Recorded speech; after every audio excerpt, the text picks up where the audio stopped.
मैं doctor Anil Kumar Jain, government law college Alwar से आचार्य के रूप में कार्य कर रहा हूँ।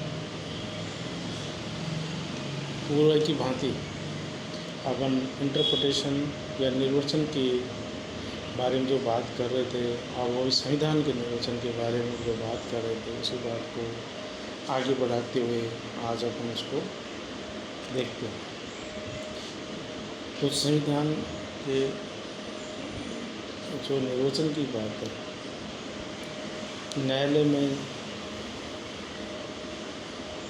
कुछ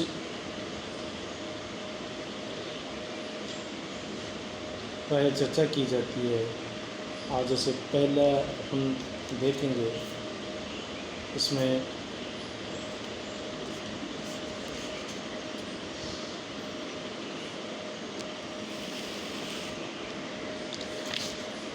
कि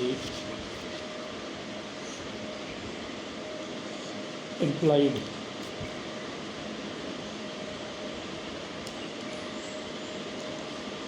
पावर्स की बात है। दूसरा है इंसिडेंटल NDEN या आनुषंगिक या प्रासंगिक शक्तियों। और तीसरी जो बात है वो implied provision.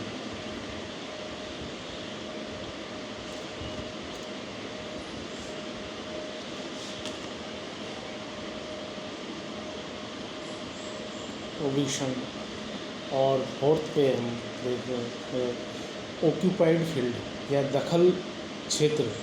Occupied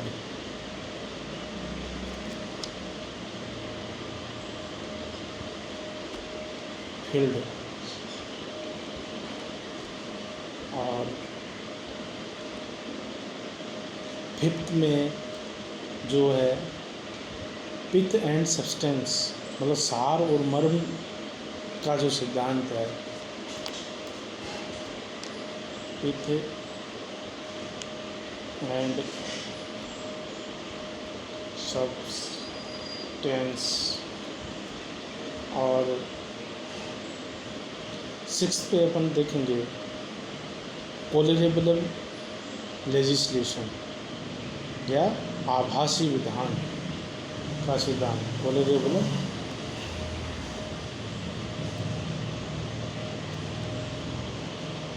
legislation.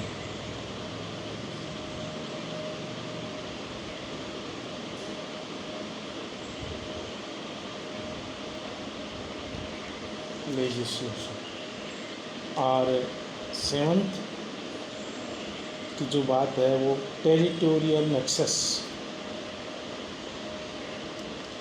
टोरियल nexus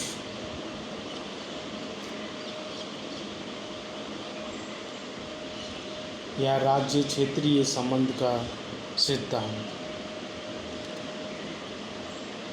और एट्थ पे हम देखेंगे सर्वाइवलिटी, मतलब पृथक्करण का सिद्धांत। सर्वाइवलिटी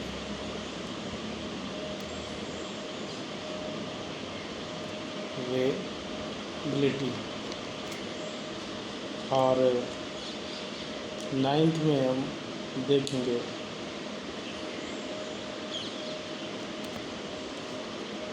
प्रोस्पेक्टिव और रूलिंग।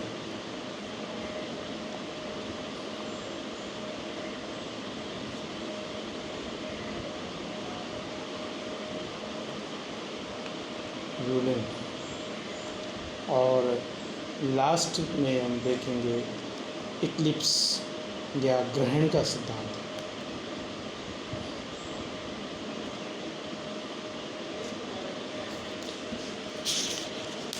तो इन सिद्धांतों के ऊपर हम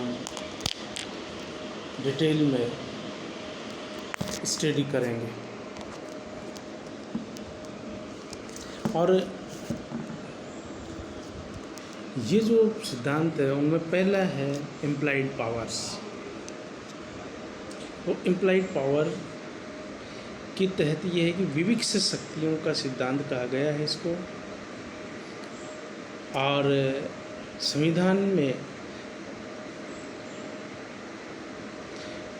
अन्य बातों के साथ साथ वे उद्देश्य जो कि देश अपनी जनता के लिए प्राप्त करना चाहता है के साथ ही विधायिका को प्रदत्त शक्तियों की रूपरेखा दी रहती है।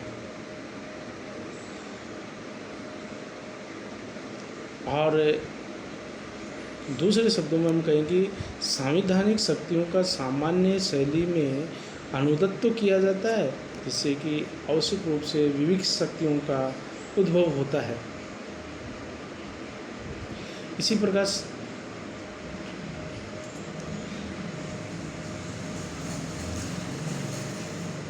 ये भी कह सकते हैं कि संविधान अवरोध लगाए जाते हैं, संवैधानिक अवरोध लगाए जाते हैं, जिनसे कि आवश्यक रूप से विविध से अवरोध उत्पन्न होता है। निर्वाचन का यह एक स्थापित नियम है कि जब भी संविधान द्वारा कुछ शक्तियां प्रदान की जाती हैं, ये बहुत महत्वपूर्ण बात है कि जब संविधान द्वारा जब कोई शक्तियां प्रदत्त की जाती है, दी जाती है, तो प्राकृतिक रूप से उसका अर्थ यही है कि वह विविध शक्तियाँ भी संवैधानिक हैं। संसद को यह चुनने और प्रयोग करने का अधिकार है कि संवैधानिक या संविधान द्वारा प्रदत्त उन शक्तियों का निष्पादन वह किन साधनों द्वारा कराए।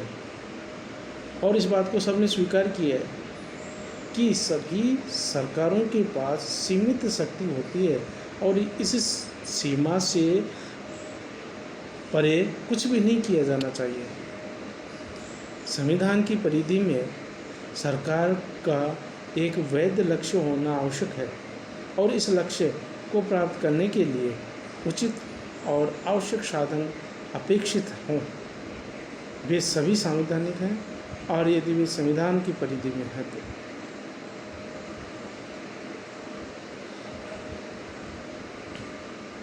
भारत में उच्चतम न्यायालय ने ये भी स्पष्ट किया है कि विविध शक्तियों का सिद्धांत उन सभी परिस्थितियों पर लागू होता है जहाँ पर संविधान की तात्विक उपबंधों का पालन असंभव है। साथ ही उच्चतम न्यायालय ने सचेत भी किया है कि विविध शक्तियों के मुकाबले में स्पष्ट शक्तियों का निर्वचन करते समय